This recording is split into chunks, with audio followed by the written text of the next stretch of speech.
बल्दी इंतखाबात से कबल बीसी तहफ़्फ़ुज़ात में इजाफे का पुरजोर मुतालबा। तेलंगाना जागृति के ज़ेर एहतमाम 3 जनवरी को इंदिरा पार्क में बीसी महाधरना। कांग्रेस और बीजेपी पर शदीद तनकीद। कामारेड्डी डिक्लेरेशन पर अमल किया जाए या एहतजाज का सामना किया जाए, कविता का सख्त इंतबाह।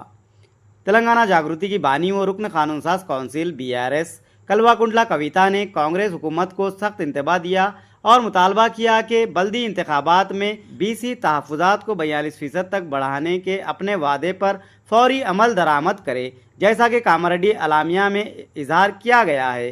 कविता ने ऐलान किया कि जब तक इस वादे को पूरा नहीं किया जाता, इंतखाबात की इजाज़त नहीं दी जाएगी। अगर इस मुतालबे को पूरा किए बगैर इंतखाबात कराए जाते हैं तो कविता ने कांग्रेस हुकूमत को संगीन अवाक़िब व नताइज का इंतबाह दिया। बीसी कम्युनिटी के 43 लीडर्स के साथ एक इजलास में तेलंगाना जागृति की बानी व रुकन कानून साज कौंसिल BRS के कविता ने वादों पर अमलावरी के लिए हुकूमत पर दबाव डालने के खुसूस में हिकमत अमली पर तबादला ख्याल किया। BRS सरबराह की दुख्तर ने BCs के हकूक़ के हसूल के लिए तहरीक में शिद्दत पैदा करने के लिए 3 जनवरी को इंदिरा पार्क हैदराबाद में बड़े पैमाने पर महाधरने का ऐलान किया। MLC के कविता ने इस बात पर जोर दिया कि हुकूमत बल्दी इंतखाबात के इनेकाद से कबल BC आबादी के आदाद व शुमार और BC कमीशन की रिपोर्ट को जारी करे।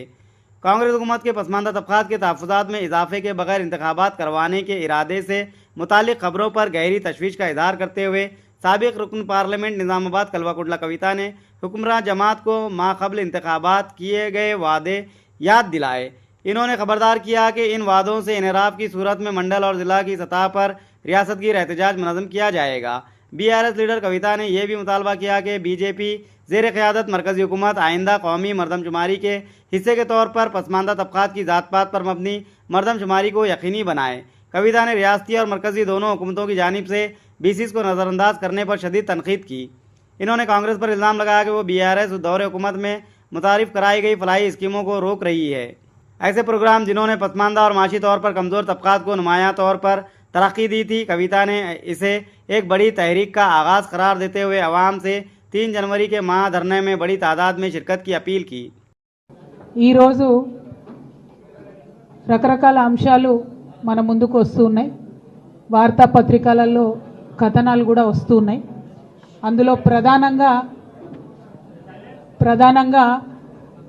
మన లోకల్ బాడీకి సంబంధించిన స్థానిక సంస్థలకు సంబంధించినటువంటి ఎన్నికలు నిర్వహించడానికి ప్రభుత్వం ప్రయత్నాలు ప్రారంభించిందన్నట్టుగా గ్రామాలలో మరి ఎన్నికలకు సంబంధించి నిర్వహణ ఏర్పాట్లు చేయడానికి సిద్ధమవుతున్నటువంటి విషయాన్ని కూడా మనం అన్ని చోట్ల అన్ని వార్తాపత్రికలలో చూడడం జరిగింది.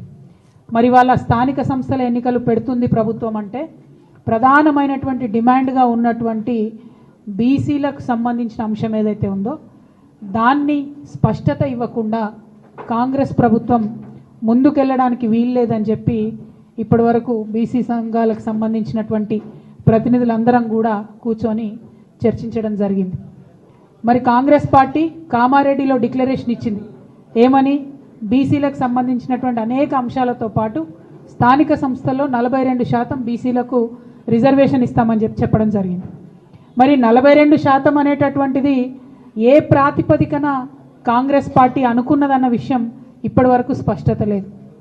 మరి బీసీల జనాభా 42% అని లెక్క కట్టే కన్నా ముందే వాళ్ళకి ఎట్లా తెలిసిందన్నటువంటి విషయంలో స్పష్టత లేదు. ఆనాడు ఎన్నికలకు వెళ్ళేటటువంటి హడావుల్లో చాలా వాగ్దానాలు చేసినారు వాళ్ళు. అందులో ఇది కూడా ఒకటి వాళ్ళు చేయడం జరిగింది. ఇవాళ మరి 42% అంటే ప్రతి ఒక్కరం కూడా ఆలోచిస్తూ ఉంటే బీసీ జనాభా సగానికన్నా ఎక్కువ ఉందని రమారమే మనం చెప్తా ఉంటాం. అంటే అది 50% కావచ్చు, 60% కావచ్చు, ఇంకా ఎక్కువ ఉండొచ్చు. ఎంత ఉన్నదన్నది ఎవరికి తెలియనటువంటి విషయం. కానీ 42% అని కాంగ్రెస్ పార్టీ ఎట్లా చెప్పింది అన్నది ఇప్పటివరకు ఎవరికి అంతుపట్టని విషయం. సరే చెప్తే చెప్పారు, కానీ మరి ఆ 42% కూడా ఇవ్వకుండా మీరు ఎన్నికలకు పోయే ప్రయత్నం చేస్తున్నారా? ఈ ప్రశ్న ఇవాళ అందరి మెదడులో కూడా ఉన్నటువంటి పరిస్థితి. మేము తెలంగాణ జాగృతి నుండి గత సంవత్సర కాలంగా బీసీలకు సంబంధించినటువంటి అనేక అంశాలను ముందుకు తీసుకొని వెళ్తా ఉన్నాం. అసెంబ్లీలో పూలే విగ్రహాన్ని పెట్టాలనేటటువంటి డిమాండ్ని మేము తీసుకున్నాం. అదేవిధంగా 20,000 కోట్లు బీసీలకు బడ్జెట్ ఇస్తామని చెప్పారు. మరి 3 సార్లు అసెంబ్లీ జరిగింది, బీసీలకు మాత్రం 20,000 కోట్లు పెట్టలేదు. మరి ఇప్పుడు స్థానిక సంస్థలు దగ్గరికి వచ్చినాయి. 42% ఇస్తా అన్నది ఇవ్వకుండా ముందుకు వెళ్ళే ప్రయత్నం మాకు అర్థమవుతా ఉన్నది. కాబట్టి ఇవాళ ప్రశ్నిస్తూ ఉన్నాం, మీరు ఎట్టి పరిస్థితుల్లో కూడా మీరు చెప్పినట్టుగా 42% ఇవ్వకుండా ముందుకు వెళ్ళే ప్రసక్తే లేదు. మిమ్మల్ని మేము వెళ్ళనీయం. ఎక్కడికక్కడ మండల కేంద్రాల్లో కావచ్చు, జిల్లాలలో కావచ్చు, అన్ని చోట్ల కూడా నిరసన ప్రదర్శనలు చేస్తాం.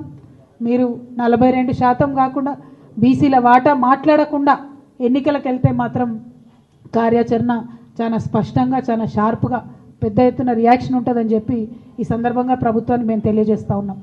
మరి ఇవాళ ఇక్కడ కలిసినటువంటి బీసీ ఎంబీసీ సంఘాలు అందరం కూడా కలిసి మాట్లాడుకున్నది ఏంటంటే, ఇవాళ ప్రభుత్వానికి మనం ఒక హెచ్చరిక జారీ చేద్దాం. మీరు చేసేటటువంటి ప్రయత్నం బీసీ డెడికేటెడ్ కమిషన్ నివేదిక ఇచ్చిన తర్వాత మాత్రమే, బీసీ జనాభా ఎంతుందో తెలంగాణ ప్రజలకు చెప్పినాక మాత్రమే, దాని మీద మీరు ఎట్లా ముందుకు పోతారనే స్పష్టత ఇచ్చిన తర్వాత మాత్రమే మీరు ఎన్నికల గురించి ఆలోచన చేయాలి. అంతవరకు స్థానిక సంస్థల ఎన్నికల గురించి ప్రభుత్వం ఆలోచన చేయకూడదు. ఇది ప్రధానమైనటువంటి డిమాండ్. రెండవది, జనవరి 3 నాడు సావిత్రిబాయి పూలే గారి జయంతి ఉన్నది. మరి ఆనాడు ఇందిరా పార్క్ దగ్గర ఒక భారీ సభను మేము పెట్టబోతా ఉన్నాం. ఆ సభలో అన్ని బీసీ కమ్యూనిటీకి సంబంధించినటువంటి ప్రతినిధులు, నాయకులు, ప్రజలు పెద్ద ఎత్తున హాజరవుతారు. ఆనాడు ఇంకా స్పష్టంగా మా కార్యాచరణ కూడా మేము చెప్తాం. బీసీ డెడికేటెడ్ కమిషన్కి సంబంధించిన సమయం 30వ తారీఖు నాడు అయిపోతూ ఉన్నది. మరి 30వ తారీఖు నాడు ప్రభుత్వానికి వారి నివేదిక ఇస్తామని చెప్తున్నారు. ఆ నివేదిక అంశాలు బయటపడ్డ తర్వాత తప్పకుండా 3వ తారీఖు నాడు పెట్టేటటువంటి సభలో మా కార్యాచరణ ఇంకా స్పష్టంగా చెప్తాం. ఇవాళ భారతీయ జనతా పార్టీకి కూడా మేము డిమాండ్ చేస్తూ ఉన్నాం, మీరు